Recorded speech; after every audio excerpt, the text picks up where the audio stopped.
Hola, buenos días. A continuación vamos a hablar sobre el punto 8, fuentes de alimentación conmutadas. Este es un pequeño tema de ampliación, pero que, bueno, me parece interesante hablar de él para completar todo lo que estamos viendo de fuentes de alimentación.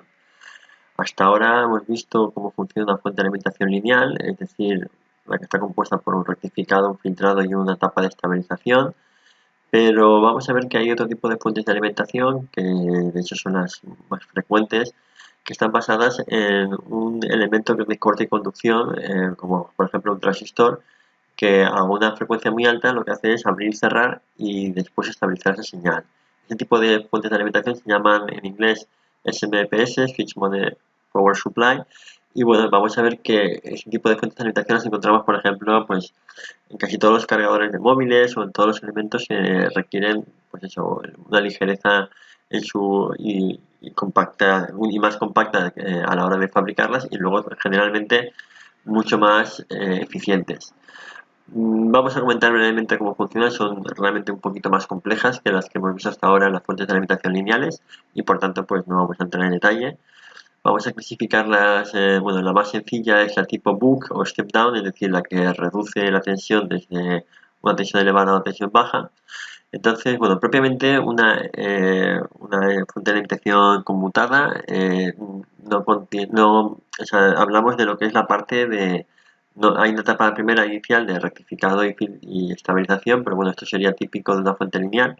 La etapa nueva sería la que vemos aquí detrás, que básicamente lo que hace es convertir de continua a continua.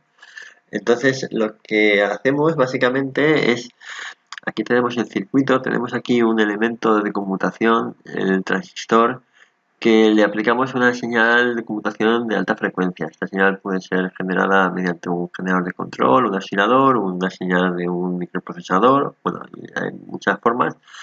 Entonces lo que hace básicamente es abrirse y cerrarse a una frecuencia muy alta, por ejemplo a 20 kHz. Entonces esa señal lo que va a sacar es una señal de tensión 0101, bueno, o la salida que hay aquí, por ejemplo 12 voltios 0 voltios, 12 voltios 0 voltios. Lo que pasa es que después tenemos un circuito de estabilización que llamamos flywheel circuit, compuesto básicamente por un diodo, en este caso una inductancia y un condensador, que lo que van a hacer es estabilizar la señal de forma que sea más o menos constante. Aquí vemos un poquito mejor cómo funciona, es decir, cuando el transistor está on, la corriente circula por aquí, bueno, cargando y cargando el condensador y por la carga. Cuando el transistor está on off, lo que hace que es que la inductancia la bobina lo que intenta es mantener la corriente constante, es decir, aquí está circulando la corriente y cuando desconectamos intenta que la corriente siga circulando, porque esto es básicamente lo que hace la bobina o el fenómeno de autoinducción de la bobina, mantiene la corriente constante y necesitamos un elemento para que la corriente circule a través de la carga y retorne a lo que es la bobina, que lo que ha hecho ha sido coger energía durante este proceso y la suelta durante esta etapa.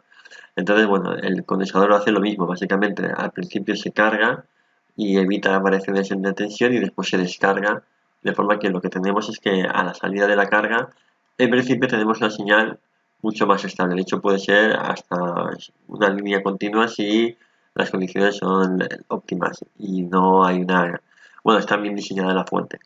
Esto básicamente es un poco la filosofía que existe detrás de una fuente de alimentación. Fijaros que lo más importante de eso es que, bueno, un elemento que tiene una capacidad de mantener la tensión sin tener elementos como el regulador.